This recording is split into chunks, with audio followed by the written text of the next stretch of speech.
할렐루야 감사합니다. 이제는 역대상 우리가 제1교시에 이어서 제2교시 보도록 하겠습니다. 이미 1교시에 제가 어느 정도 설명했기 때문에 이제 2교시는 좀 속도를 이어서 29장 전체까지, 이 내용은 길지만은 우리가 1시간 안에 이 내용들을 다 보도록 하겠습니다. 자, 그러면 이제 제6장은 어떤 내용을 다루고 있을까?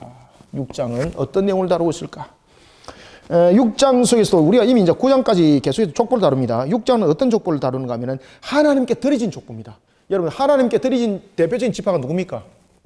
하나님께 드려진 레위 지파입니다. 레위 지파의 족보. 이 레위 지파의 족보를 통해서 하나님께서 무엇을 말씀하시는가? 왜 레위 지파의 족보를 들고 나왔을까라는 겁니다. 우리는 따라서 이 레위 지파의 족보를 통해서 우리가 반드시 묵상해야 될 것이 있는데, 그것은 바로 뭔가 하면은 우리는 이 묵상을 통해서 우리는 하나님의 나라의 제사장으로 부름받은 존재라는 것을 우리는 묵상을 하셔야 돼요. 그래서 루터가 종교개혁을 일으키면서 만인 제사장이라는 제도를 우리에게 적용을 시키지 않습니까? 이것은 나중에 신학적으로 제가 조명을 해드리겠습니다. 아주 정확한 겁니다. 따라서 우리가 제6장은 하나님께 드려진 레위 지파의 족보를 통해서 우리에게 조명되어질 것은 무엇인가 하면은 내가 하나님의 나라의 제사장으로 부름받았다는 것. 하나님 나라의 제사장으로 부름을 받았다는 것. 이것을 첫 번째 묵상하시고, 두 번째는 무엇으로 부름받았고, 세 번째는 무엇으로 부름받았는가. 그래서 세 가지 부름입니다. 세 가지 부름. 그 다음에 두 번째는 이 레위 지파가 무엇으로 쓰임받습니까? 하나님의 나라에 무엇으로? 일꾼으로. 나는 하나님의 나라의 일꾼으로 부름받았습니다. 자, 그런가 하면은 레위 지파가 하나님으로부터 드려진 지파가 되었다는 것은 무엇을 위해서? 하나님의 나라의 무엇을 위해서입니까? 영광을 위해서. 하나님의 나라의 영광을 위해서. 하나님의 나라의 영광을 위하여 나는 부름을 받은 자다라는 것을 우리가 제6장을 통해서 묵상하셔야 됩니다. 그래서 제6장 보십시오. 레위 지파는 이라고 말하면서 이제 족보로 설명할 때 1절, 아들들은 게르손, 그핫과 머라리오라고 말하면서 이들이 가지고 있는, 나중에 보면은 우리가 신민기에도 보면은, 민수기에도 보면은 그 내용들이, 특히 민수기에 보면은 그 내용들이 등장하죠. 민수기에 그핫과 그리고 게르손과 머라리, 이 자손들이 성전의 기물들을 나르는 데 있어서 쓰임받고, 그 다음에 또한 다른 기타 레위인들은 또한 돕는 일에 함께 섬기는 것을 볼 수 있습니다. 그래서 회막 앞에서도 우리가 이제 그 31절, 언약궤가 평안을 얻을 때에 다윗이 여호와의 성전에서 찬송하는 직분을 맡긴 자들은 또한 아래와 같았다 하더라. 이 찬송하는 직분들도 레위인들 가게 속에서 세워지게 되는 거죠. 이런 속에 우리가 나에게 맡겨진 직분, 그리고 이런 부분들은 부름을 받은 것을 말합니다. 이 부름 받았다라는 것은 우리가 다른 말로 말하면은 이것을 직분이라고 말하는 겁니다. 내가 성도로서의 직분, 성도도 여러분 직분입니다. 성도로서의 직분입니다. 내가 어떤 특별한 어떤 명칭을 받아야만이 직분 아닙니다. 성도도 다 직분이에요. 그러면 이 세 가지를 통해서 하나님께서 우리를 불렀다는 이야기예요. 그러면 나는 이 세 가지 부분에서 내가 과연 정말로 이 부분에서 바르게 세워져가 있는가? 주일 성수는 정말로 내가 바르게 하고 있는가? 그리고 나는 일꾼으로서 주어진 사명에 대해서 잘 감당하고 있는가? 정말 나의 삶은 하나님의 영광이 되는가? 이것을 제6장을 통해서 레위 지파를 통해서 묵상하셔야 돼요, 여러분들요. 이거 묵상 안 하시면은 꽝입니다, 여러분. 이것이 역대상의 특징입니다. 역대상 특징. 그래서 역대상은 항상 그 내용들을 보면서 하나님께서 언약적 내용과, 그리고 또한 우리가 하나님의 백성으로서의 무엇을 조명해주고 있는가를 함께 발견하지 못하면 역대상 의미 없습니다, 여러분들. 그러면 그냥 지겹도록 족보만 읽는 거예요. 성경에서 여러분들 제일 족보 많은 것이 여러분 역대상이잖아요. 역대상 하잖아요, 내용이. 보면 전부 다 막 낳았더라, 계속해서 누구의 아들이고 가다가 이제 전부 다 자는 거예요, 여러분들. 자, 이런 내용들이 반드시 여러분 묵상되어야 됩니다. 그 다음에 이제 제7장에는, 우리가 5장에서도 보면 이제 요단 동편의 내용을 다뤘죠. 이제는 제7장에는 요단 서편을 다룹니다. 요단 동편을 이제 다뤘다면은 요단강, 이제 동편 아니라 서편의 자리를 잡게 된 지파들은 그러면은 어떻게 하는가? 요단 서편에 거하는 지파들의 족보를 다루고 있습니다. 서편에 거하는 지파들의 족보. 제7장에서는 이런 내용 속에서 우리에게 또 무엇을 좀 해주는가? 요단강 서편에 거하는 지파들의 족보를 통해서 우리에게 세 가지를 말해주고 있습니다. 첫 번째는 영적 전투에 게으르지 마라. 첫 번째, 영적 전투에 게으르지 마라. 영적 전투에 게으르지 마라. 두 번째는 무엇을 다루고 주고 있는가 하면 하나님께서 나에게 주신 것에 대해서는 우리가 하나님의 나라의 건설을 위해서 사용하는 영적 전사가 되어야 되는 겁니다. 하나님께서 나에게 주신 것이 있습니다. 하나님께서 나에게 주신 것은 무엇을 위해서 사용하라? 하나님 나라의 건설을 위해 사용하는 자 되어라. 나에게 주신 유익함은 결국은 하나님 나라의 건설에 사용하라는 것입니다. 이런 부분들이 요단강 서편에 거하는 자들의 지파들의 족보를 통해서 설명을 해주고 있습니다.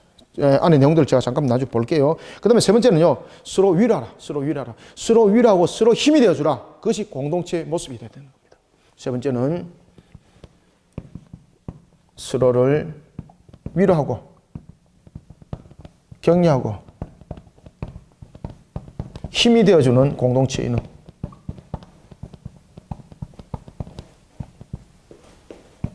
이론이 되어라.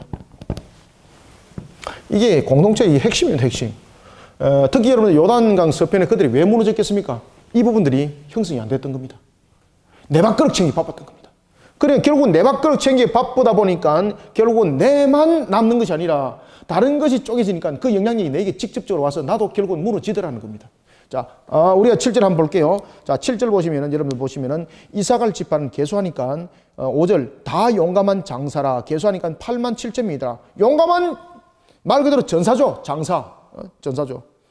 자, 그런가 하면은, 베냐민 자손은 또 큰 용사입니다. 이 핵심적인 용어입니다, 이거. 7장 1절부터 5절에 보면은, 용감한 장사입니다. 그죠? 그리고 그 앞에도 보면, 2절에도 보면은, 대대로 용사라.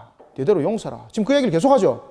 2절에 보면 용사고, 그리고 5절에 보면은 용감한 장사고, 그 다음에 7절에 보면은 뭡니까?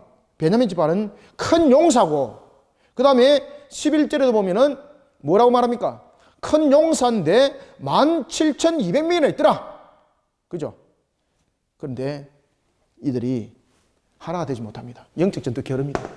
베냐민 지파 여러분 보십시오. 베냐민 지파는 큰 용사라 그랬습니다. 그런데 이들이 예루살렘을 하나님의 말씀을 믿고 그들이 예루살렘을 기업을 접수를 하지 못합니다. 그것이 나중에 다윗까지 계속 이어지는 겁니다. 이미 성경에서는 큰 용사로 말하고 있습니다. 그러면 하나님께서 그들을 물리쳐 이길 수 있도록 그들에게 능력을 줬다는 얘기지 않습니까? 그런데 영적 전투에 게을러버립니다. 그러니까 결국은 그 지경을 그들이 차지하지 못하게 되는 겁니다. 그런가 하면 하나님께서 나에게 주신 것은 하나님의 나라의 건설을 위해서 사용해야 되는데 여러분들 그리하지 못하는 것을 우리가 이제 볼 수가 있습니다.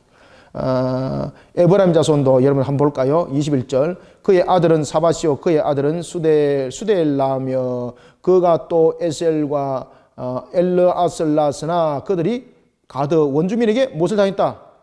그렇지요. 죽임을 당했으니 왜냐하면 이는 그들이 내려가서 가드 사람의 짐승을 빼앗고자 하였음이라. 아멘. 지금 문제가 지금 생겼다는 이야기죠. 그때에 2절, 22절 그의 아버지 에브라임이 여러 날 슬픔으로 그의 형제가 가서 위로하였더라. 위로하였더라. 그죠? 우리는 함께 여러분들 위로하고 격려하고 힘이 되어주는 공동체가 되어야 됩니다. 그리고 하나님께서 나에게 주신 것에 대해서는 여러분 하나님의 나라의 건설을 위해서 여러분 사용해야 되는 겁니다. 그죠? 나의 욕심을 채우고 나의 만족을 채우는 일에 여러분들 덤비 들었다는요. 어김없이 내보다 더 강력한 힘에 서 우리는 무너지는 거예요, 여러분들요. 자, 23절도 보십시오. 그리고 에브라임이 그의 아내와 동침함에 임신하여 아들을 낳으니 그 집이 재앙을 받았으므로 그 이름을 버리하라 하였더라. 그죠? 버리하라 하였더라. 그리고 또한 24절에 에브라임의 딸은 세라이니 그가 아렛 위성 베토론과 우센 세라를 건설하였더라. 남자들도 여러분 하기 힘든 그런 것을 지금 성읍을 건설했습니다. 하나님께서 죽은 두 아들의 몫을 그 딸들을 통해서 은혜를 베푸셨습니다. 이것이 그들의 혼자 힘으로 됐겠는가 말입니다. 그죠? 서로 간에 힘이 되어지고 위람으로 우리는 공동체를 세워나가는. 다시 말하면 요단강 서편에 거하는 지파들의 족보를 통해서 우리는 이 세 가지를 여러분 보셔야 되는 거예요. 발견하셔야 되는 거예요. 그냥 읽어가시면 안 됩니다. 자, 그런가 하면은 우리가 봅시다. 그런가 하면은 우리가 이제 제8장 통해서는 이제 베냐민 자손입니다. 베냐민 자손. 제8장은 베냐민 자손 등장합니다. 제8장은 베냐민 자손입니다. 자, 이 베냐민 자손과 그에 속한 사울의 가계입니다. 베냐민 자손과 그 가계에 속한 누굽니까? 사울 처음에 신앙을 하나님께서 보시고 이는 이스라엘의 왕으로 자격을 가진 자다라고 하나님께서 말씀하셨지만은 이런 사울이 나중에 인본주의 때문에 무너집니다. 철저히 인본주의 때문에 무너집니다. 우리는 이런 것을 통해서 우리는 제8장을 통해서 무엇을 우리가 이제 묵상을 하셔야 되는가 하면은 첫 번째는요. 세상의 기준으로 보면 안 됩니다. 세상의 기준으로 볼 때는 우리는 어떤 자입니까? 세상의 기준으로 볼 때 우리가 연약하더라도 하나님께서 들었습니다. 그래서 우리는 항상 여러분 기준을 볼 때 하나님의 관점에서 기준을 항상 보십시오. 그래서 우리는 세상의 기준으로 볼 때 연약한 자를 들어서시는 하나님 기억해라는 겁니다. 세상의 기준으로 볼 때 연약한 자지만은 연약하지만 누가 들어선다?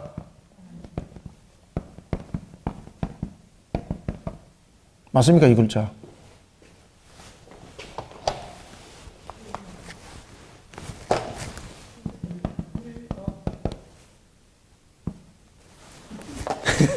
들어서신다. 맞습니까? 서신다. 이거죠? 들어서신다. 하나님께서 세상의 기준으로 볼 때에 연약한 지파가 바로 무슨 지파입니까? 베냐민 지파입니다. 그런데 우리가 7장에서 여러분들 요단 서편에서 봤죠? 베냐민 지파는 무엇이다? 다 용사더라. 세상의 눈으로 볼 때는, 여러분 기준으로 볼 때는 그들이 숫자가 작습니다. 그들은 어떤 측면에서 보면은 세력화하는 측면에서 이미 실패했다는 이야기입니다. 연약합니다. 그런데 하나님께서 들어서시면 용사가 되는 겁니다, 여러분들. 그럼 베냐민 지파에서 누가 지금 등장합니까? 그렇죠. 왕이 등장합니다. 왕. 미약한 지파잖아요. 사울도 자신의 입으로서 고백하지 않습니까? 12지파 가운데서 미약한 지파라고. 그 가운데서도 자신의 지파는 또 그 가운데서도 작은 자라고 말입니다. 그런데 하나님께서 그걸 들었었지 않습니까? 그런데 우리는 세상 속에서 나의 위치와 나의 형편을 가지고 항상 말하지 마시고 항상 하나님의 기준점으로 우리는 들어보시기 모든 방향들을 맞춰 가시기 바랍니다. 그 다음에 두 번째는 하나님은요, 신실한 자에게, 누구의 신실한 자? 하나님 앞에 신실한 자에게 은혜를 베푸시는 하나님 기억하십시오.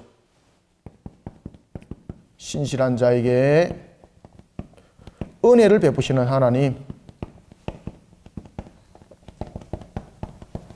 이것을 우리가 두 번째 베냐민 지파를 통해서 그리고 사울을 통해서 우리는 이것을 묵상하셔야 됩니다. 그 다음에 세 번째는요, 생사화복을 주관하시는 분이 누굽니까? 하나님이세요, 여러분들요. 사울의 죽고 삶도 하나님이세요. 사울의 강력함도 하나님이세요, 여러분들요. 생사화복을 주관하시는 하나님 기억하시길 바랍니다. 생사화복을 주관하시는 하나님.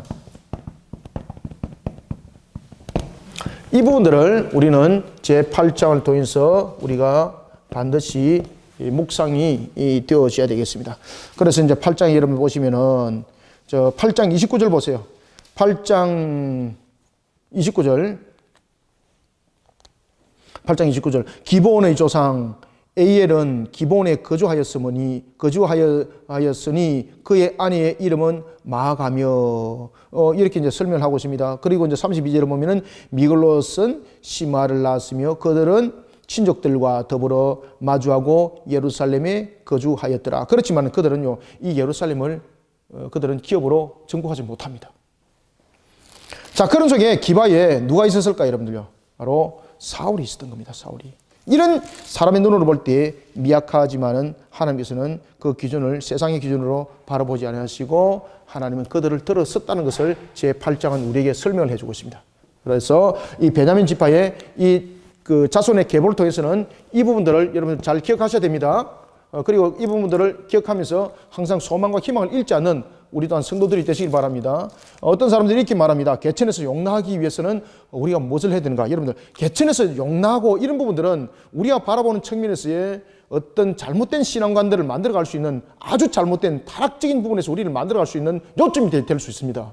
개천에서 용나하기 위해서 부정하고 불법하고 권세와 손잡고 이런 부분도 생길 수 있는 거지 않습니까? 그래서 우리는 개천에서 용나는 그런 신앙이 아닙니다. 항상 미약할지라도 하나님께서 들어서신다는 것을 우리는 반드시 기억하고 이 신앙 속에서 항상 신실하신 하나님께서 은혜를 베푸시는 것들을 기억하시고 신앙관을 바르게 세워나가는 묵상이 되시길 바랍니다.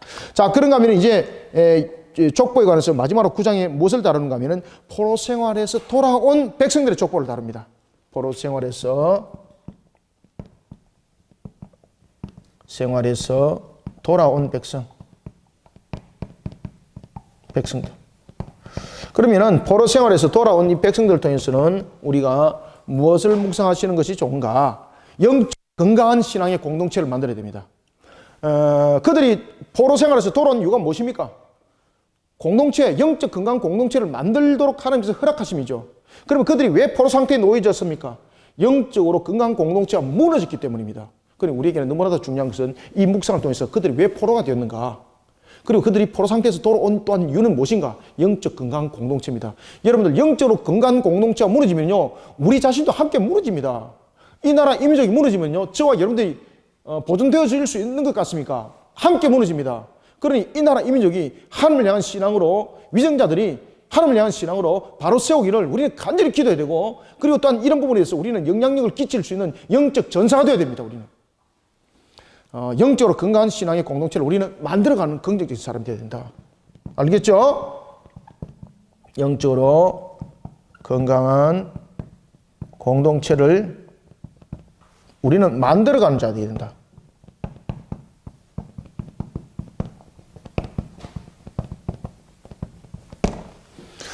만들어가는 자. 만들어간다는 것은 우리가 직접적 관계자가 된다는 이야기였고, 그리고 또한 내가 지도자만 되었으만이 되는 것이 아니라 우리는 어떤 환경 속에서도 이것을 만들어가야 됩니다. 그 다음에 두 번째는 자신에게 주어진 직무에 대해서는요, 책임을 다해야 됩니다. 자신에게 주어진 직무에 대해 어떻게 하라? 최선을 다하라.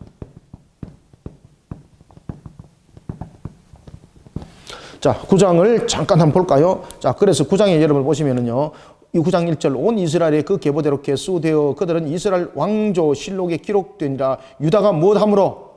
범죄함으로. 쫙 묵상이 딱 넣어죠. 범죄함으로 말미암아서 어떻게 됐다? 그렇지. 왜 포로 상태가 됐는가? 여러분, 우리가 보면은요, 영적으로 항상 건강한 공동체를 안 만들어가면은요, 하나님 앞에 범죄함 속에서 우리는 포로된 자가 되는 겁니다. 그러면서 이제 돌아온 자들을 계수합니다. 계수하니 6절에 보면은 690명이요. 9절에 보면은 계수하니 956명이더라. 그리고 또한 예루살렘에 정착하게 된 제사장들을 다루고 있는데 1760명이더라. 그리고 이제 예루살렘에 정착한 레위인들을 또한 14절부터 이제 다루고 있고, 이러면서 계속해서 이제 다루면서 이들에게 주어진 직무를 말하고 있습니다. 자, 보십시오. 제사장은 하나님께 성전을 11절, 하나님의 성전을 맡은 자죠. 직무죠. 그죠? 제사장의 직무에 대해서 지금 설명하고 있죠. 제사장의 직무. 그 다음에 레위인들에 관해서도 설명하고 있습니다. 14절. 레위인들이라고 말하면서 그들은 마을에 거주하더라. 그리고 17절, 문지기는 직무죠. 그죠? 17절. 문지기는. 그리고 또한, 19절 하반절에 보면은 조상들도 여호와의 진영을 맡고 무엇을 지켰더라? 그렇지. 출입문을 지켰더라. 그리고 또 22절 보십시오. 선견자 사무엘이 전에 세웠던 이 직분을 맡은 자라. 문지기 된 자. 그리고 또한 23절에 문을 지켰더라. 24절. 이 문지기가 동서남북 사방에 섰고, 그 다음에 26절. 하나님의 성전 모든 방과 곳간을 어떻게 했더라? 지켰더라. 27절. 그들은 하나님의 성전을 맡은 직분이 있으므로 성전 주에서 어떻게 했다? 밤을 지냈다. 밤을 지내면서 아침마다 문을 여는 책임에 대해서 어떻게 했더라? 최선을 다했더라. 책임을. 직무에 대해서 여러분 책임을 다해야 됩니다. 나는 정말로 맡기는 직무에 대해서 최선을 다하고 있는가? 나는 정말로 영적으로 건강한 공동체를 만들어가는 일에 있어서 적극적 자세를 취하고 있는가? 이런 부분들이 9장이 묵상되어져야 됩니다. 자, 이런 속에 이제 제10장은요, 인본주의를 앞세운 자의 종말입니다. 제10장은 인본주의를 앞세운 자의 종말입니다. 제10장은 인본주의를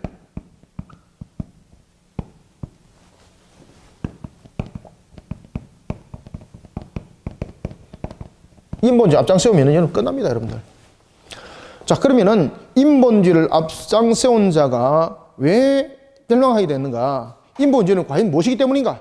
이 두 가지를 묵상하셔야 됩니다. 인본주의는 어떤 영향력을 끼치는가? 첫 번째는 인본주의는요, 사람과 하나님의 사이를 갈라놓는 원인이 됩니다.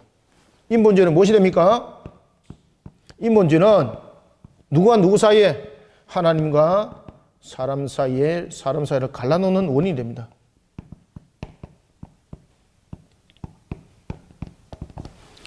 자, 그런가 하면은 두 번째는 인본주의는요, 하나님을 위해 봉사하는 백성이 되지 못하도록 하는 겁니다. 인본주의는 하나님을 위해서 봉사하지 못하도록 만드는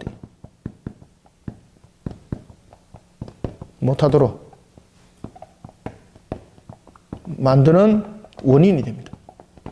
그러니 여러분들 인본주의는 타파해야 됩니다. 인본주의를 앞장서면 끝나는 겁니다. 인본주의를 앞세우게 되면 결국은 하나님과 우리 사이에 교통이 멈춰지게 돼 있고, 그런가 하면 인본주의를 앞세우게 되면 하나님을 위해서 여러분 봉사하는 것이 아닙니다. 화면에 보일 겁니다. 그러면 우리가 이제 10장을 또 잠깐 한번 볼까요? 자, 10장 보십시오. 10장에 보면 블레셋 사람들이 이스라엘 사람들과 싸웠습니다. 그런데 길보아산에서 죽었습니다. 사울이. 왜 죽었습니까? 인본주의죠, 인본주의. 사울 그러면 대표적인 것이 인본주의입니다, 인본주의. 사울이 원래는 신본주의로 왕으로서 즉위를 하죠. 그런 사울이 왜 죽임을 당했습니까? 철저한 인본주의로 돌아갑니다. 왜? 그가 왕으로서 자신의 가치를 말입니다, 백성들에게 느끼게 하도록 위해서 하나님께서 전리품을 취하지 마라 그랬지만은 그 전리품을 취해서 자신이 가진 것은 아니죠. 자신이 가진 것은 아니지만은 함께 싸웠던 군사들에게 주죠. 왜 줬습니까? 그게 인본주의입니다, 인본주의. 내를 봐라 말이야. 나를 따르기만 하면 이런 것들이 생겨. 이런 인본주의. 그러면서 사무엘이 오지 않으니까 그 제사를 자신이 대신해버리는 인본주의. 그 인본주의 때문에 그는 끝났던 겁니다. 그래서 결국은 그가 길보아산에서 죽임을 당했던 겁니다. 그러니 2절부터 3절 그 이야기를 계속합니다. 블레셋 사람이 사울과 그의 아들들을 추격하여, 그리고 3절 사울을 맹렬히 치며, 4절 사울이 자기 무기를 가진 자에 이르되, 그죠? 그리고 4절 하반절에 사울이 자기 칼을 뽑아서 그 위에 엎드려지니, 이렇게 끝나는 거죠. 6절 이와 같이 사울과 그의 세 아들과 그의 온 집안이 함께 죽으니라. 아멘.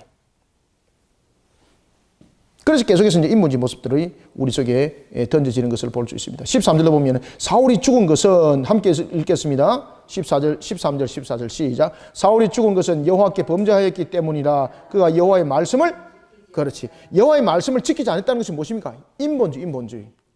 여호와의 말씀을 지키지 아니하고 또 무엇을 했습니까? 신접한 자의 가르침을 청했더라. 왜? 인본주의. 14절 여호와께 묻지도 않았더라. 인본주의. 여호와께서 그를 죽이시고 그 나라를 누구에게 줬더라? 그의 나라를 이새의 아들 다윗에게 넘겨주셨더라. 자, 이런 우리와 모습들을 우리가 잘 발견하고 내용들을 묵상을 하시길 바랍니다. 아시겠죠? 그래서 오늘은 전체적으로 성경 공부가 아니고, 다시 한번 말씀드리면 매일 성경을 우리가 어떤 관점에서 묵상하실 것인가 라는 데에 대해서 제가 지금 조명해 드리는 거니까 이 관점을 큰 관점을 잡으시고 묵상을 잘 하셔야 됩니다. 역대상 역대하는 이런 관점들을 놓치시면 여러분 가치 없어요. 자, 그 다음에 이제 제11장 봅시다. 야, 부지런히 이제 가고 있습니다. 이제 29장까지 가야 됩니다. 자, 제19장 이제 11장 무엇을 다루고 있는가 하면, 하나님의 언약은 어떻게 된다? 반드시. 그럼요, 이걸 믿으셔야 됩니다. 하나님의 언약의 성취. 하나님의 언약은 반드시 여러분 이루어집니다. 이것을 하나님은요 강력하게 우리에게 다루고 보여주고 있고, 이를 통해서 우리는 또 무엇을 묵상하셔야 되는가? 하나님의 언약을 우리는 그렇기 때문에 하나님의 언약을 반드시 기억해야 됩니다. 하나님의 언약을 기억하고 이를 위해서 또한 달려가는 자 되어야 됩니다.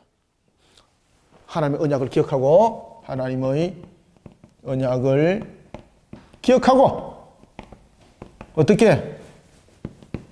이를 위해 어떻게 하는 자? 달려가는 자 돼요. 그러니 여러분들요, 언약에 대해서는 우리는 항상 어떤 사고를 가져야 됩니까?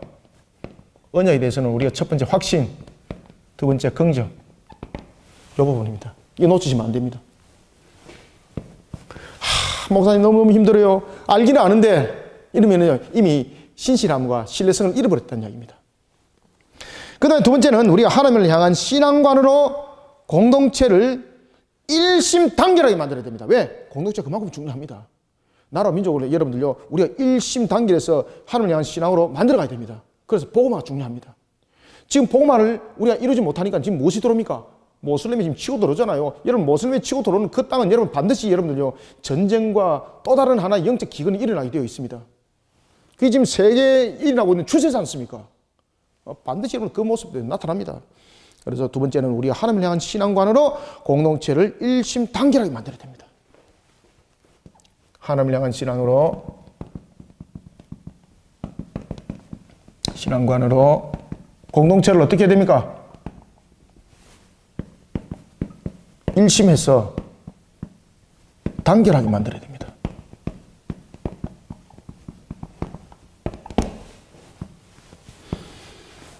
하나님의 언약은 반드시 성취됩니다. 그냥 그것을 제3자적인 관점에서 바라보면 안 됩니다. 우리는 하나님의 언약을 성취하는 측면에서 우리는 어떤 자가 되어야 됩니까? 우리는 당사자가 되어야 됩니다. 당사자. 자꾸만 사람들은 언약 성취 이렇게 말하니까 관망자가 되어 있는 거예요. 관망자가. 이거 그러니까 불신앙이 되는 겁니다. 우리는 언약의 성취에 대해서 여러분 당사자가 되어야 되는 거예요. 당사자 입장에서.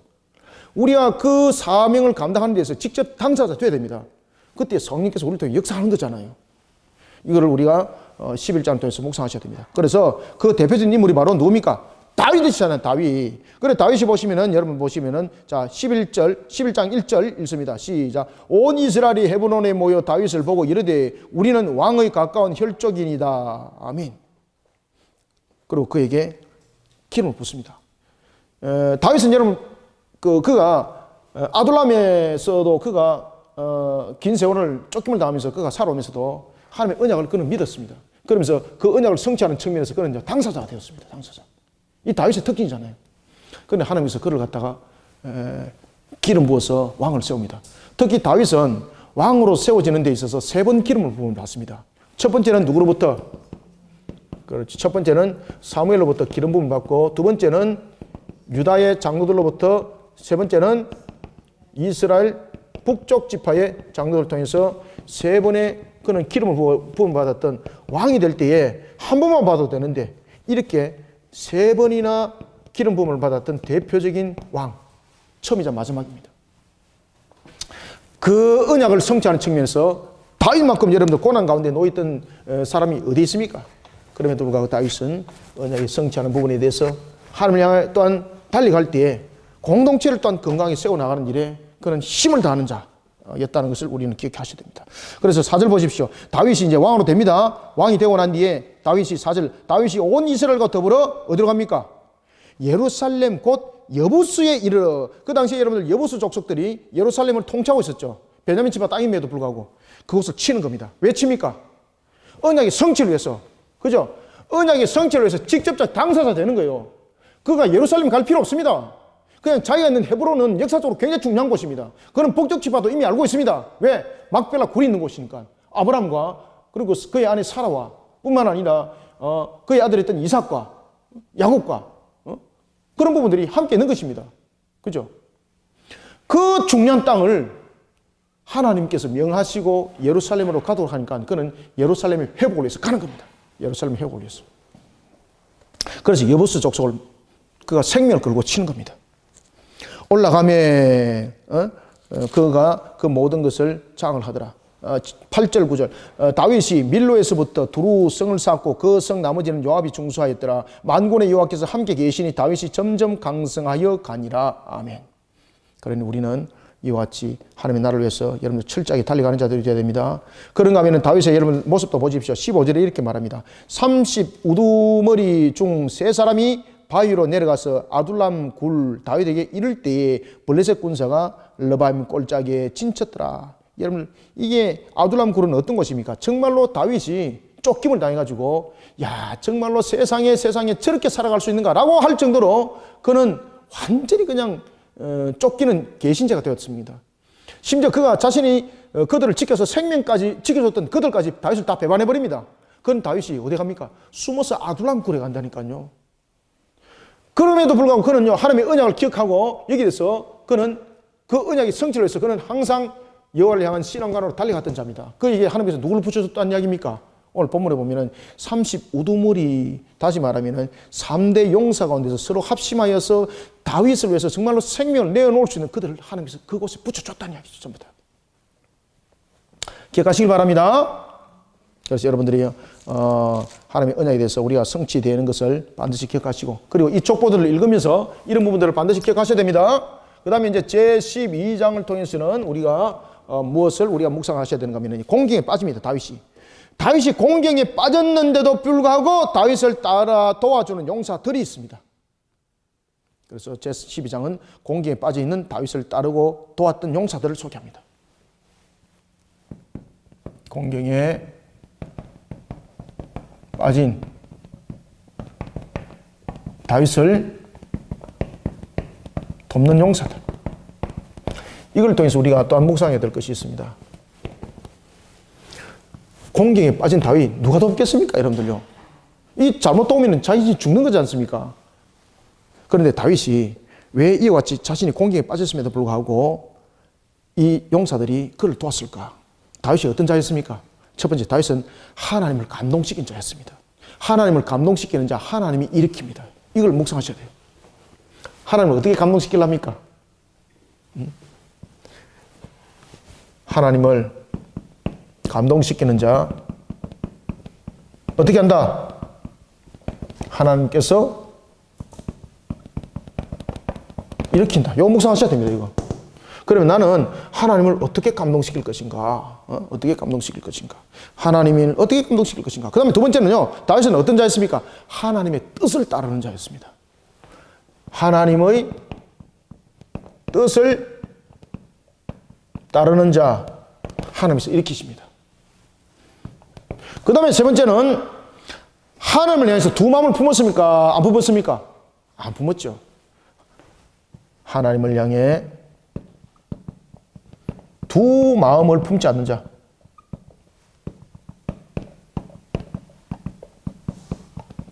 어떻게 한다? 하나님이 일으킵니다. 하나님이. 다윗이 바로 이런 자였습니다. 그러니까 하나님께서 공경에 빠진 그 다윗을 돕는 용사를 하나님께서 다 붙여주신 거예요. 여러분들요. 이것이 12장을 통해서 여러분 묵상하셔야 돼요.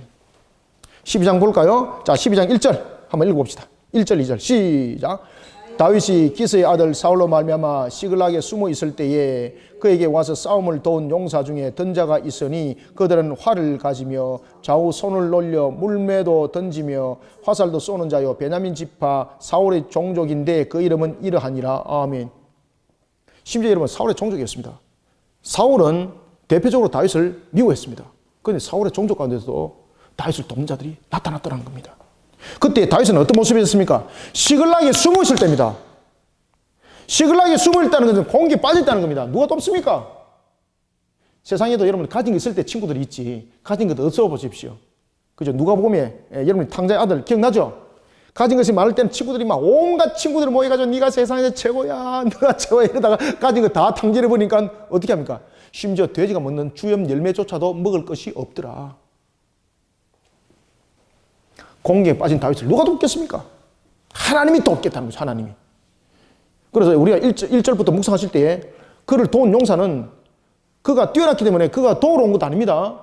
하나님이 그를 돕게 만들었기 때문에 그 용사들이 오는 겁니다. 어떻게 했기 때문에 다윗은 하나님을 감동시킨 자였습니다. 두 번째, 하나님의 뜻을 따르는 자였습니다. 세 번째, 하나님을 향한 두 마음을 품지 않았습니다. 오직 하나님. 시편 보십시오. 다윗이 정말로 그 절박한 가운데 놓이실 때도 다윗은 그 하나님을 향한 그 시편의 간절함, 저는 정말로 다윗의 그 시편을 읽을 때마다 저는 정말로 정말 감사와 기쁨과 눈물이 늘 마르질 않아요. 그래서 저는 다윗의 시편을 너무너무 저는 좋아해요. 저는. 그러니 하나님께서 여러분들요 붙여주는 겁니다. 심지어 여러분 보십시오. 갓 지파에서도 다윗을 돕는 용사가 나타나요. 8절 갓 사람 중에서 광야에 있는 요새에 이르러 다윗에게 돌아온 자가 있으니 다 용사요 싸움에 익숙하며 방패와 창을 능히 쓰는 자라. 그의 얼굴은 무엇 같고 사자 같고 빠르기가 산의 사슴 같더라. 그런가 하면은 베냐민 지파 가운데서도 다윗을 도우는 용사들이 등장해요. 여러분들요. 심지어 여러분들 유다 지파가 원수된 지파가 됐던 그런 베냐민 지파 아니겠습니까? 도와요. 여러분들요. 16절 베냐민과 유다 자손 중에서 요새에 이르러 다윗에게 나오매. 다윗을 돕더라. 그러면서 다윗이 18절에 보면은 다윗이 그들을 받아들여 무엇으로 삼았더라? 군대 지휘관 삼았더라. 그 다음에 므낫세 지파도 다윗을 도와요. 19절 다윗이 전에 블레셋 사람들과 함께 가서 사울을 치리할 때 므낫세 지파에서 두어 사람이 다윗에게 돌아왔으나 다윗 등이 블레셋 사람들을 돕지 못하였음을 블레셋 사람들의 방백이 서로 의논하고 보내며 이르기를 그가 우리 왕 사울에게로 돌아가리니 우리 머리가 위태할까 하노라 함이라. 그러면서 22절 그때에 사람이 날마다 다윗에게 어떻게 하더라? 돌아와서 그죠? 돌아와서 돕고자 하며 큰 군대를 이루어 무슨 군대를 만들었다? 하나님의 군대와 같이 됐다. 하나님의 군대와 같이. 여러분들이 그렇게 일어나기를 주님의 이름으로 축원합니다. 그래 여러분들 공경에 빠지더라도 낭만하지 마십시오. 이 세 가지를 세우십시오. 무엇을 통해서 나는 하나님을 감동시킬 것인가? 나는 어떻게 하나님의 뜻을 따를 것인가? 법도와 규를 지키는 거지 않습니까? 그 다음에 나는 하나님을 향해서 두 마음을 품지 않는 자가 되어야 된다. 그죠? 자, 그런가 하면은 우리가 자 이제는 13장을 보겠습니다. 제 13장은 바로 이와 같이 연결되는 겁니다. 제 12장과 13장은 바로 하나님의 법도와 규례를 가볍게 여기지 않아야 된다. 제 13장은 하나님의 법도와 규례를 가볍게 여기지 않아야 된다.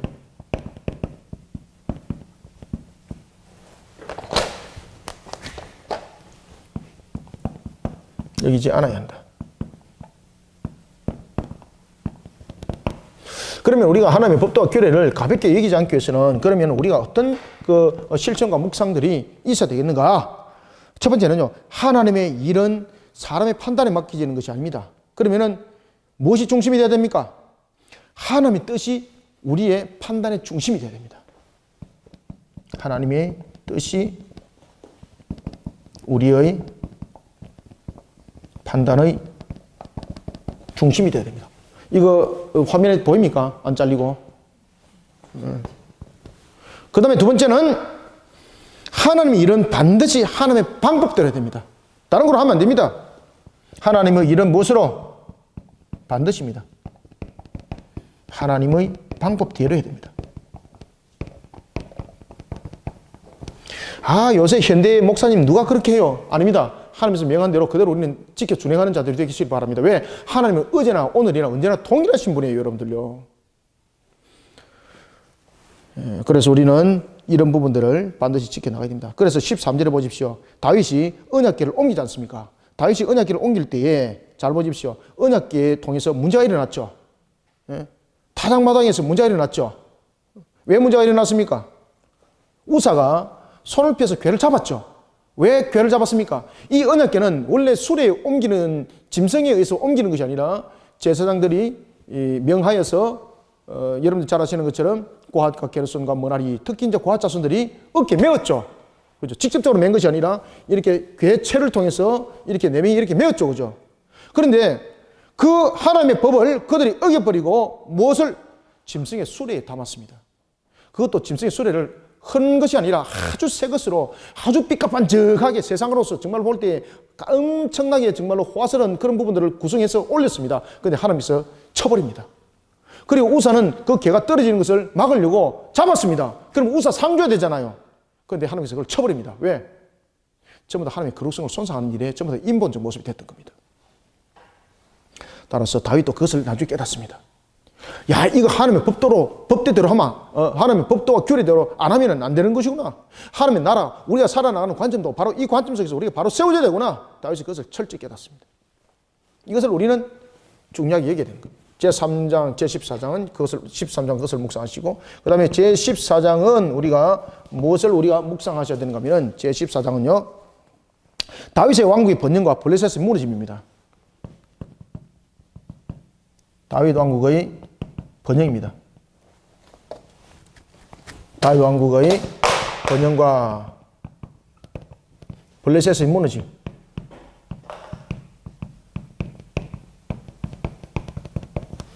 그러면 다윗의 왕국은 어떻게 해서 번영을 이루게 되었고 블레셋은 어떻게 해서 무너질 수밖에 없었는가? 첫 번째는 다윗 왕국은 왜 번영을 이룹니까? 하나님 앞에서 우리는 항상 겸손한 신앙으로 서는 자가 되어야 됩니다. 그죠? 이 다윗의 특징이죠. 하나님 앞에 항상 겸손한 신앙으로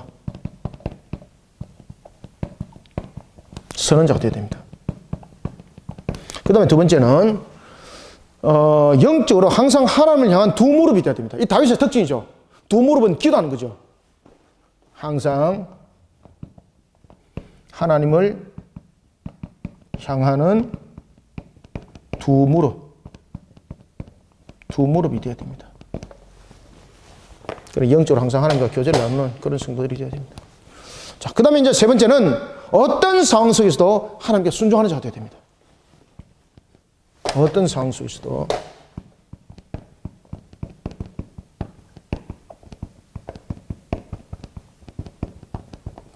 하나님께 여러분 순종하는 자들이 되시기 바랍니다. 이것이 제 14장의 묵상입니다. 그래서 14장 한번 보십시다. 14장에 보면은 여러분들 8절도 보면은 다윗이 기름 부음을 받아 온 이스라엘의 왕이 되었다 함을 블레셋 사람들이 들었죠.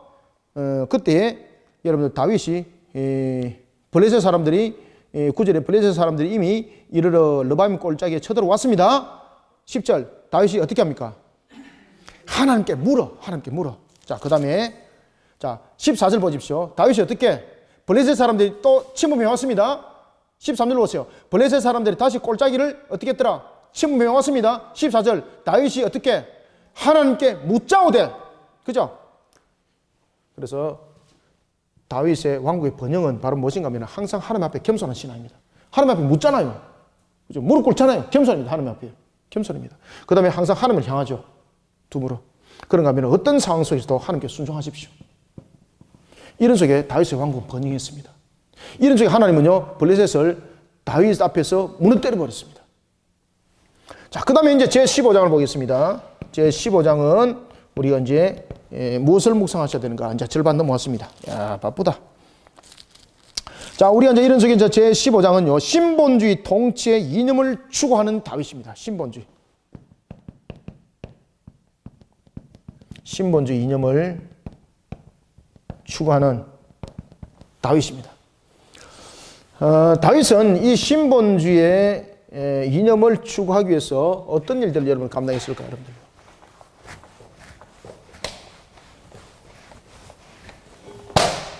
우리는 이런 신본주의 이념을 추구하기 위해서 우리는 감당하는 자들이 되어야 되는가? 자, 먼저 하나님의 거룩한 뜻을 분별할 수 있는 우리는 영안을 길러내야 됩니다. 하나님의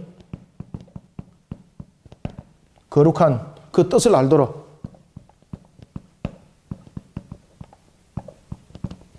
자신의 영안을 길러내야 됩니다.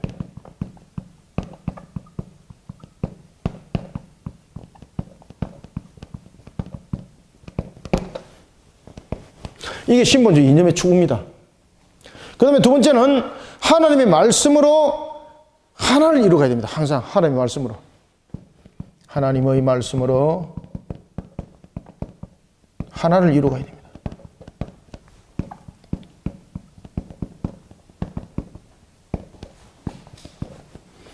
그 다음에 세 번째는 항상 하나님의 말씀을 뒤따라야 됩니다. 내가 하나님의 말씀 앞서면 안 됩니다. 언약궤를 뒤따르지 않습니까? 언약궤를 앞서면 안 돼요, 여러분들. 항상 하나님의 말씀을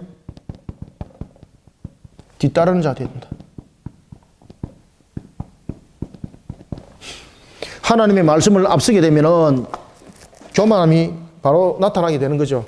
그러니 우리에게는 너무나도 필요한 것은 하나님의 말씀을 뒤따라가는 자들이 됩니다. 예루살렘에 언약궤가 입성을 할 때 이제 제사장을 비롯한 그 모든 사람들이 언약궤를 이제 뒤따라가는 12지파의 모습들을 우리가 발견할 수가 있습니다. 자, 한번 봅시다.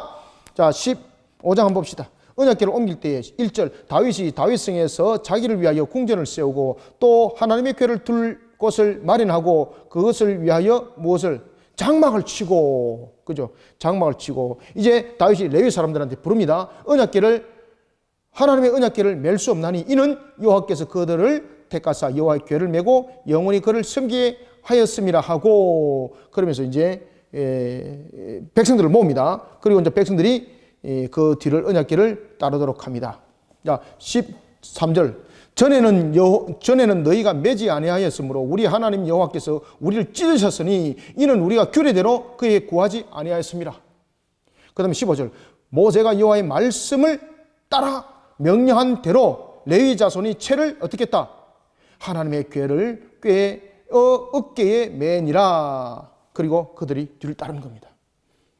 노래하는 자 보십시오. 17절 레위 사람이, 18절 그 다음으로, 그 다음에 19절 노래하는 자, 뭐 이런 식으로 쭉 뒤따르는 모습을 우리가 볼 수가 있습니다. 그러면서 25절 이에 다윗과 이스라엘 장로들과 천부장들이 가서 여호와의 언약궤를 절거히 메고 오베데돔의 집에서 올라왔는데, 이런 내용들을 우리가 담고 있는 것을 볼 수 있습니다.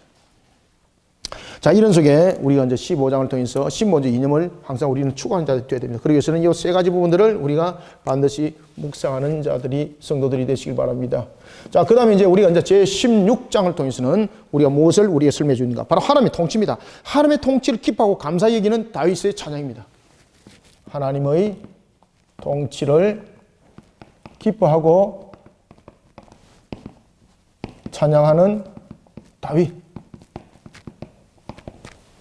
자, 이 속에서는 우리가 세 가지를 묵상하셔야 되는데, 첫 번째는 하나님의 능력을 의지해야 됩니다. 하나님의 능력을 의지하는 자가 되시기 바랍니다.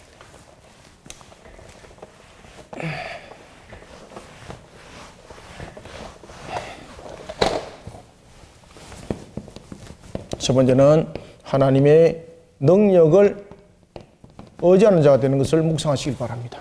그 다음에 두 번째는 하나님의 언약을 믿어 의심치 말아야 됩니다. 하나님의 언약을 어떻게 믿어 의심치 말아야 됩니다.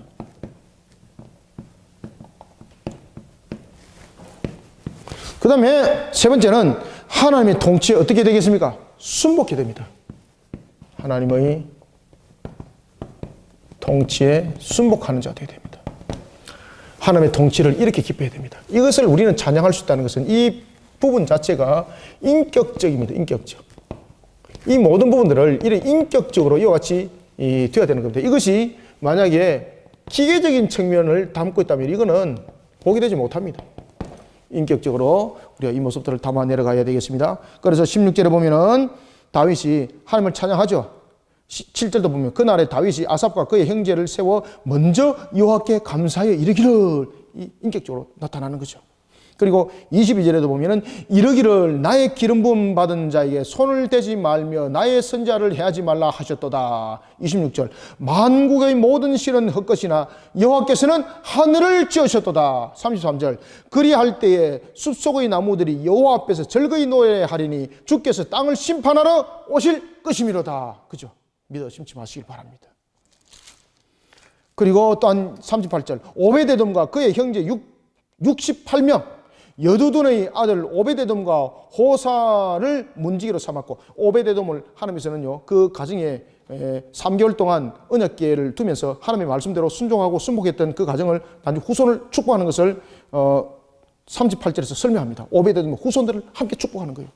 68명 하나님께서 그들을 축복하시는 거예요.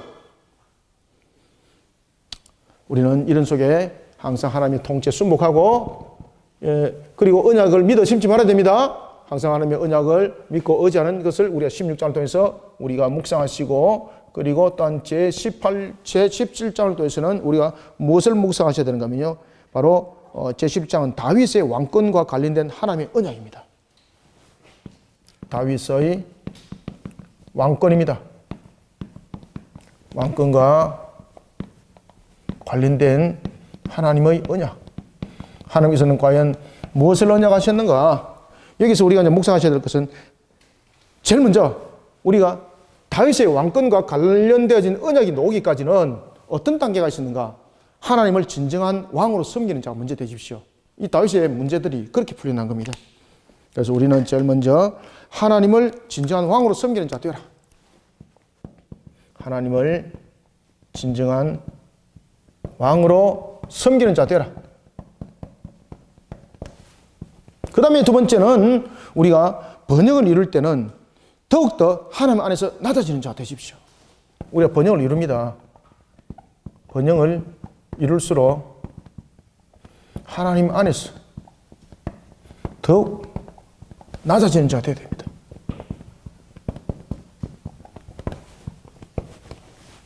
그 다음에 세 번째는 하나님의 역사는 반드시 때와 기한이 있습니다.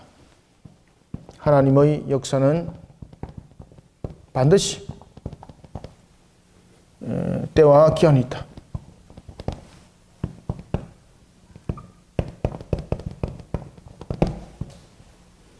이것을 잊지 마시고 이런 언약을 잊지 마시고 우리는 이 왕권과 같은 관련돼서 이 언약을 또한 성취하는 측면에서는 우리가 제일 먼저 첫 번째 우리의 신앙들은 하나님을 진정한 왕으로 섬기고 있는가? 그 다음에 번영을 이룰 때 하나님 앞에 우리는 더욱더 낮은 자의 자리에 앉는 자가 되어야 된다는 사실. 그리고 하나님께서 반드시 때와 기한이 있다는 것을 기억하시고 이런 부분들을 묵상해 가시길 바랍니다. 그 다음에 이제 제18장을 통해서는 우리가 무엇을 우리가 묵상하셔야 되는가 하면은 제18장은 신정왕국을 확장시키시는 하나님입니다. 하나님은요 신정왕국, 다시 말하면 여호와 신앙 속에서 세워진 자는 반드시 확장시킵니다. 신정왕국을 확장시키시는 하나님.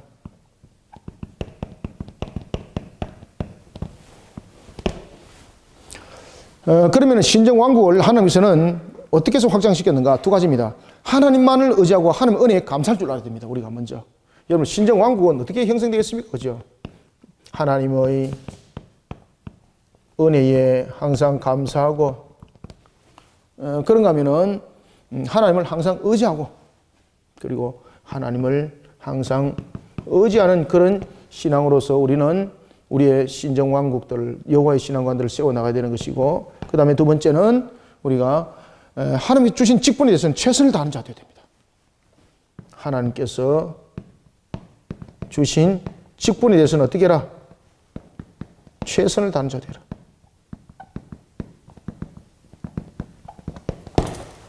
이것이 우리의 모습이 되어야 되는 겁니다. 자, 18장 한번 봅시다. 그 후에 다윗이 블레셋 사람을 쳐서 항복을 받고 블레셋 사람들의 손에서 가드와 그 동네를 빼앗고 그리고 13절 다윗이 에돔의 수비대를 두매 에돔 사람이 다 다윗의 종이 되니라. 다윗이 어디를 가든 여호와께서 이기게 하셨더라. 그죠? 신정왕국을 이렇게 확장시킵니다. 여러분들이 어디를 가든지 하나님께서 이기게 만들 줄 믿으시길 바랍니다. 그래서 이런 우리의 신앙의 관점들을 우리가 바르게 세워나가는 우리의 모습들이 되어야 되겠습니다. 자, 그러면 이제 제 19장부터는 좀 빨리 볼게요. 그런가 하면 이제 제 19장은 우리에게 무엇을 설명하고 있는가? 자, 제 19장을 봅시다. 제 19장은 하나님의 언약의 성취를 위한 승리입니다. 하나님의 언약의 성취를 위한 승리. 하나님은요, 언약을 성취하기 위해서 우리에게 승리의 깃발을 주십니다. 우리가 이제 이런 속에서 하나님은 이방인이 할지라도 그 행위를 잊지 않습니다. 이방인이라도 하나님은요, 하나님 안에 은혜를 끼친 자들은요, 하나님께서는 그 행위를 갚아주십니다. 그래서 이방인이 할지라도 하나님은 그 행위를 잊지 않습니다. 그 속에서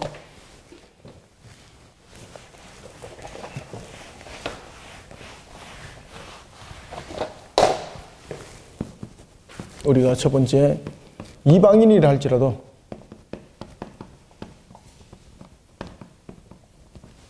하나님은 그 행위를 있지 않는다. 이걸 기억하시길 바랍니다. 그 다음에 두 번째는 어떤 경우도 악한 자와 연합을 이루어서는 안 됩니다. 어떤 경우도 악한 자와 연합을 이루어서는 안 됩니다.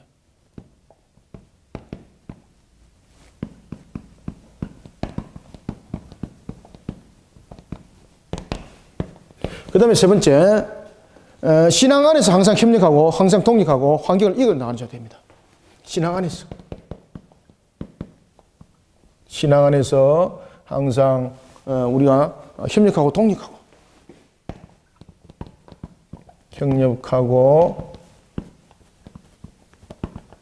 독립하는 자가 되어야 됩니다. 신앙 안에서. 신앙 밖에서 여러분들 신앙 이야기 안 좋습니다. 하나님에 관해서 이야기를 하면서 술잔 나누고 마약하면서 하나님의 나라 이야기한다고 이게 여러분들 이게 되겠습니까? 이게 안 됩니다, 여러분들. 이미 마귀가 딱 다스리고 있습니다.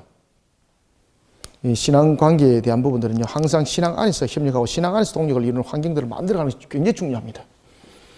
자, 2절 보시면 다윗이 이르되 한운의 아버지 나하스가 전에 내게 호의를 베풀었으니 이제 내가 그의 아들 한운에게 호의를 베풀리라 하고 사절을 보내어 그의 아버지 죽음을 문상하려 하니라.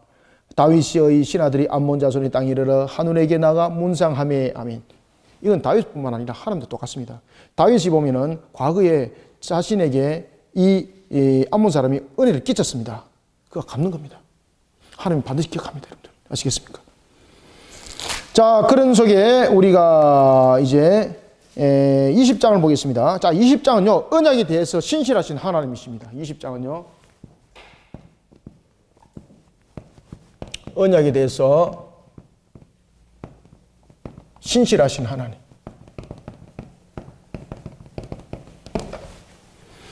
자, 하나님은 언약에 대해서 신실하신데, 하나님은 하나님의 언약에 대해서 신실하신 것은 하나님께서 언약이 신실한 자는 하나님께서 강하게 만들어갑니다.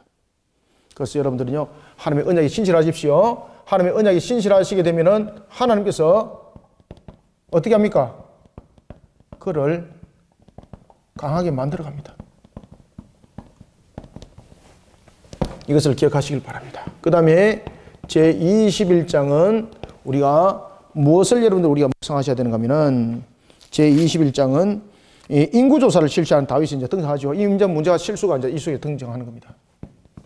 인구조사를 실시하는 다윗. 이게 뭔가 하면은 신앙의 경각심입니다. 우리가 신앙의 경각심을 잃어버리게 되면요, 항상 하나님의 영광 가리게 되어 있습니다. 그래서 항상 우리가 신앙의 경각심에 대해서 일깨워주는 사건이 바로 이 21장 사건입니다. 21장 사건. 21장 사건에 보면은요, 그가 인구조사를 왜 했겠습니까? 여러분, 다윗이 왜 인구조사를 했겠습니까? 그 행위가 신앙의 경각심이 무너져 버리니까 제일 먼저 첫 번째는 나타나는 것이 그가 인구조사를 했던 이유가 그가 왜 인구조사를 하게 되는가 하면은 인구조사를 하게 됐던 가장 첫 번째 이유가 뭔가 하면은 하나님의 이것이 주권을 무시하는 행위가 되는 겁니다. 아, 나는 그렇게 안 했어요. 나는 하나님의 주권을 무시한 적이 없어요. 그런데 하나님께서 인구조사 하지 마라 그랬잖아요. 인구조사 한 자체가 하나님의 주권을 무시하는 겁니다. 하나님의 주권을 무시하는 겁니다. 그런가 하면 두 번째는요, 이 인구조사 속에서 나타났던 것이 뭔가 하면은 하나님의 선한 충고와 그 훈계에 대해서 그가 귀를 기울이지 않았기 때문에 인구조사가 일어난 겁니다. 하나님의 훈계와 그리고 무엇입니까? 충고. 선한 충고. 충고에 귀를 기울이지 않았기 때문입니다. 심지어 하나님께서는 자신의 가장 골치 아프게 만드는 요압 입을 통해서 인구조사를 멈추도록 합니다. 왜냐하면 인구조사를 그가 하고 싶었던 가장 큰 이유가 자신이 어느 정도 세력을 가지고 있는지 그 군사적 힘을 그는 보고 싶었던 것입니다. 하나님께서 그를 용납지 않습니다. 그 다음에는 왜 그가 인구조사를 하게 됐습니까? 하나님의 자비, 우리는 이 인구조사를 통해서 일어났던 이 사건에 대해서 이 두 가지를 주목하셔야 됩니다. 하나님의 주권을 무시하는 행위였고 바로 하나님의 공개와 선한 충고에 귀를 기울이지 않았기 때문입니다. 그러나 이런 인구조사를 통해서 다윗이 하나님으로부터 무엇을 받습니까? 징계를 받게 됩니다. 이 징계를 받을 때에 다윗은 누구에게 의지합니까? 하나님의 자비의 손길에 의지합니다. 그래서 우리는 여기서 하이라이트입니다. 하나님의 항상 자비의 손길에 의지하는 자가 되어야 됩니다. 이것이 우리가 21장을 통해서 묵상되셔야 됩니다. 자, 그 다음에 우리가 제22장은 무엇을 우리가 묵상해야 될 것인가? 자, 제22장은 성전 건축을 준비하는 다윗입니다. 성전 건축을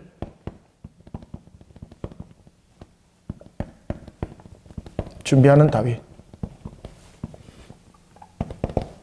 자, 이 성전 건축의 준비를 통해서는 우리에게 무엇을 조명해 주고 있을까? 첫 번째는요, 하나님을 진정으로 사모하는 자였기 때문에 그는 성전을 건축을 준비했던 겁니다. 하나님을 진정으로 그는 사모하는 자였습니다.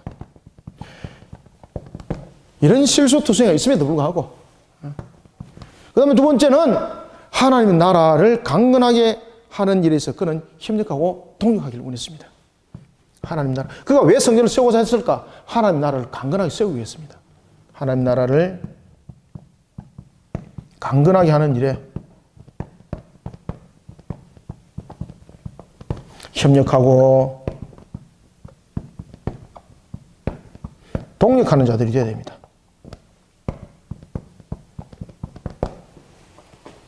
자, 이게 이제 22장을 통해서 우리에게 묵상을 주고 있는 내용입니다. 그래서 다윗이 보면은 성전을 건축하는 일에 있어서 그는 모든 것을 준비해 나갑니다. 심지어 그 성전의 기물까지도 그가 충분하게 준비를 해 나갑니다. 그렇지만 그가 성전을 세운 것이 아니라 11절에 보면은 11절을 봅니다. 이제 내 아들아, 여호와께서 너와 함께 계시기를 원하며 네가 형통하여 여호와께서 네게 대하여 말씀하신 대로 네 하나님 여호와의 성전을 건축하며. 아멘. 그러니 항상 우리는 하나님의 때를 위해서 준비하고 하나님의 때를 위해서 살아가는, 그리고 또한 하나님의 나라를 강건하게 하는 일에 항상 협력하고 독립하는 자들이 되시길 바랍니다. 그런 우리를 향해서 하나님은 힘있게 하시고 능력 있게 하시고 모든 것을 이루시는 하나님이라는 것을 믿어 의심치 않는 우리 성도들이 되시길 바랍니다.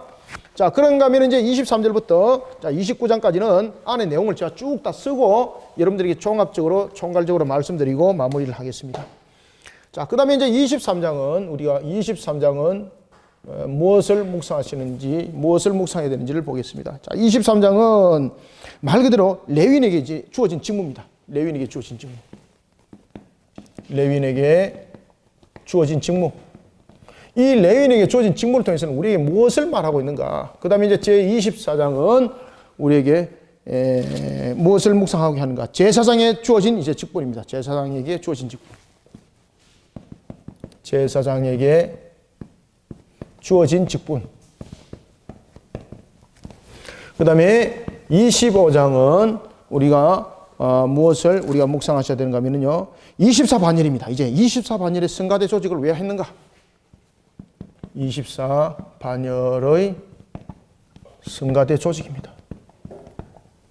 자, 그 다음에 이제 26장은 우리에게 무엇을 묵상하는가 하면 바로 직무입니다. 직무와 관련된 공동체 조직입니다.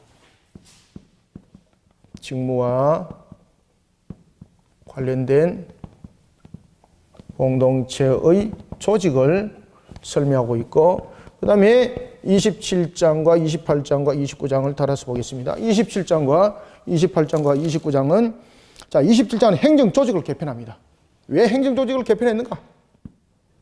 행정조직의 개편. 그리고 28장 보겠습니다. 쭉 넘어가서, 자, 28장 바로 성전 건축과 솔로몬을 향한 신앙의 당부입니다. 성전 건축과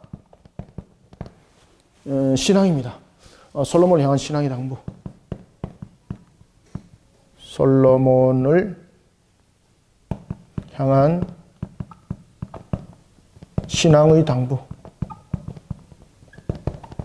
자, 그 다음에 이제 마지막으로 이제 29장은 이제 전체적으로 우리가 보면 하나님 나라를 향한 신앙관, 하나님 나라를 향한 신앙관으로 자신의 삶을 총정리합니다. 하나님 나라를 향한 신앙관으로 자신의 삶을 총정리.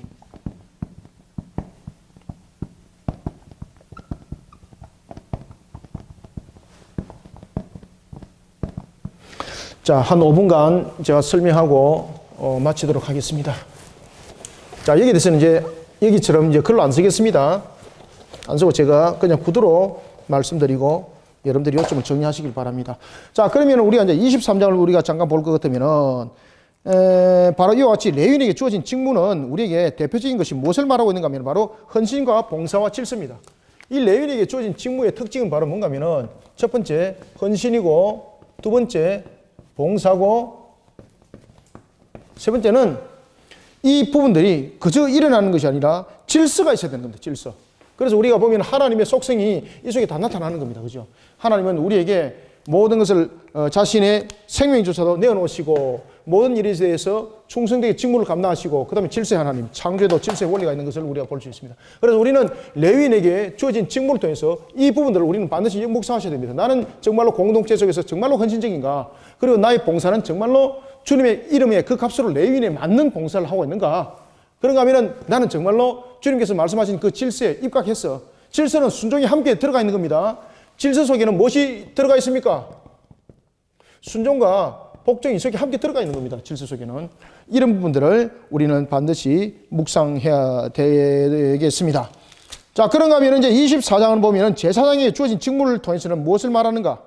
이 제사장에게 주어진 직무를 통해서는 여러분 공동체가 누구를 통해서 움직이는가 하면은 이 공동체는 결국은 누구를 통해서 움직인다는 겁니까? 공동체는 하나님에 의해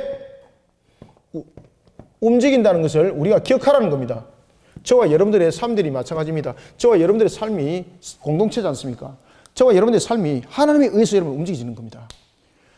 그리고 또한 우리는 이 제사장의 직무를 통해서 우리가 반드시 또한 기억해야 될 것은 우리는 조직을 건강하게 만드는 일에 있어서 또한 충성된 자가 되어야 됩니다. 이 제사장에게 주어진 직분을, 제사장은 여러분 잘 아시는 것처럼 공동체는 하나님에 의해서 움직이신다는 것이고, 두 번째는 우리는 항상 공동체를 건강하게 만들어가는 일에 있어서 헌신된 자가 되어야 된다는 것을 제사장에게 주어진 직분을 통해서, 직무를 통해서 우리에게 설명을 주고 있습니다. 그런가 하면은 또한 이 제사장이 보십시오. 제사장이 보면은 지금 쭉 계를 설명하고 있죠? 이 속에서 뭔가 하면은요, 서로 간에 협력을 합니다. 협력. 제사장이 주어진 직무를 통해서 또한 우리는 건강하게 공동체를 만들어갈 뿐만 아니라 협력하여서 공동체를 아름답게 세워가는 자가 되어야 된다는 것이고, 그 다음에 24반열의 성가대는 왜 조직했는가? 여러분, 24반열의 성가대를 왜 조직했겠습니까? 제일 중요한 것은요, 하나님을 사모하는 것을 날마다 드러내라. 이 24반열의 성가대가 무엇입니까? 하나님을 사모하기를 어떻게 하라? 드러내어라. 어떻게? 날마다. 내 찬양과 내 인격이 되었어. 그런데 여기서 24반열은 무엇인가? 24반열에서는 무엇을 우리에게 담고 있습니까? 이 모든 부분에 대해서 우리가 소명을 감당할 때에 형제의식을 가지고 이 모든 것을 잘 감당하는 자가 되어라. 그러니 이 24반열은요, 소명감에 대한 내용들을 담고 있습니다. 소명에 대해서 확실해라. 자신에게 주어진 소명에 대해서 확실해라. 그때에 형제적인 의식을 가진다는 것은 뭔가 하면요, 서로 간에 돕고 협력하고 이런 속에 모든 것이 일어나는 것을 말하고 있습니다. 이 부분들이 묵상되어야 됩니다. 그래서 직무와 관련된 공동체 조직을 26장에서 설명하는 겁니다. 그래서 이 직무와 관련된 공동체 조직을 설명할 때 성전 문지기, 성전 곡간, 그 다음에 관원, 재판관, 이들에게 하나님께서 무엇을 줍니까? 직무와 관련된 공동체를 조직하는 적인 측면에서 하나님께서는요, 그들에게 지혜를 줍니다. 지혜를 줄 뿐만 아니라 명철도 함께 줍니다. 그때에 우리들은 어떻게 해야 되는가 하면요, 이 지혜와 이 명철 앞에서 우리는 헌신된 일에 있어서 우리가 충성을 다해야 되는 것이고, 그리고 우리는 하나님의 공의에 입각해서 이 모든 일들이 직무와 직결되어야 되는 것입니다. 자, 그런가 하면은 27장에서 보면은 행정 조직을 개편할 때도 마찬가지입니다. 여러분들, 우리나라 지금 가장 큰 문제가 무엇입니까? 우리나라 행정적인 측면에서 공의가 무너졌잖아요. 이 행정 조직의 개편을 왜 이루게 되는가 하면은 제일 중요한 것은 하나님의 공의를 세워라. 여러분들 하나님 나라의 공동체에 하나님 나라의 공의가 안 세워지면 되겠습니까? 하나님의 공의를 세워야 됩니다.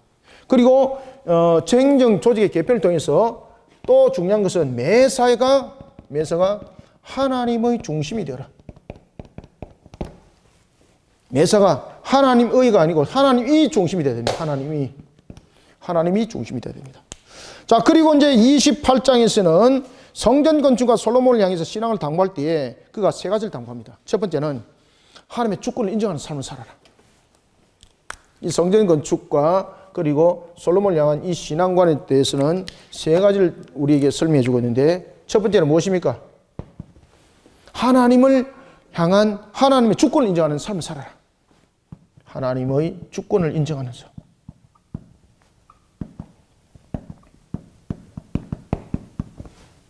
그 다음에 두 번째는 하나님의 중심의 삶을 살아라.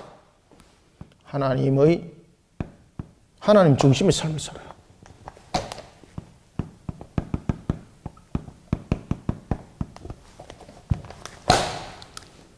그 다음에는 세 번째는 우리에게 하나님과 동행하는 삶을 살아라. 하나님과 동행하는 삶을 살아라.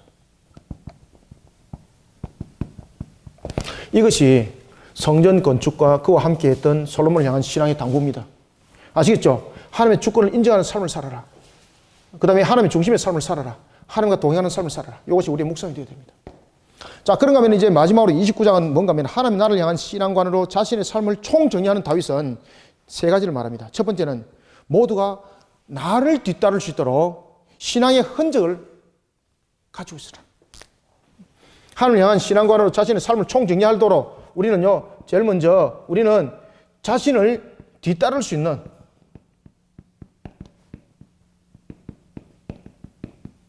신앙에 우리는 흔적을 만들어 가야 됩니다.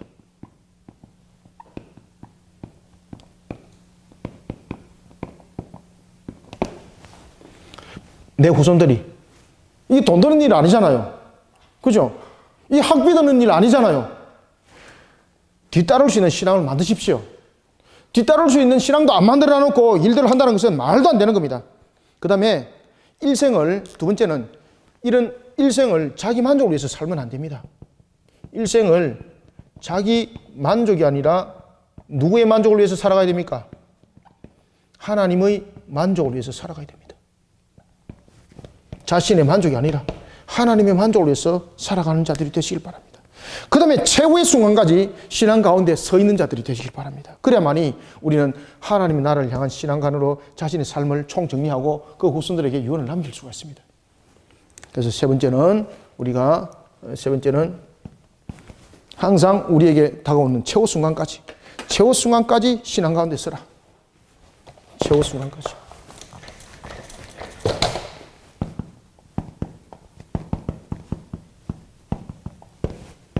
하나님을 향한 신앙으로 서라.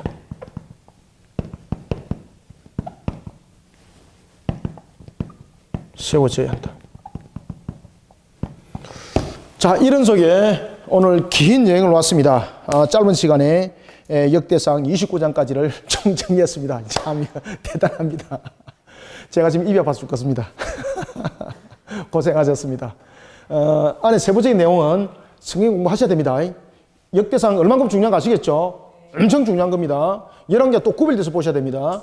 그렇지만 우리가 묵상을 통해서는 이런 관계들을 놓치지 마시고 29장까지 매일 성경을 통해서 묵상을 잘 하시고 하나님의 은혜가 충만히 흘러넘치기를 또한 주님의 이름으로 축원합니다.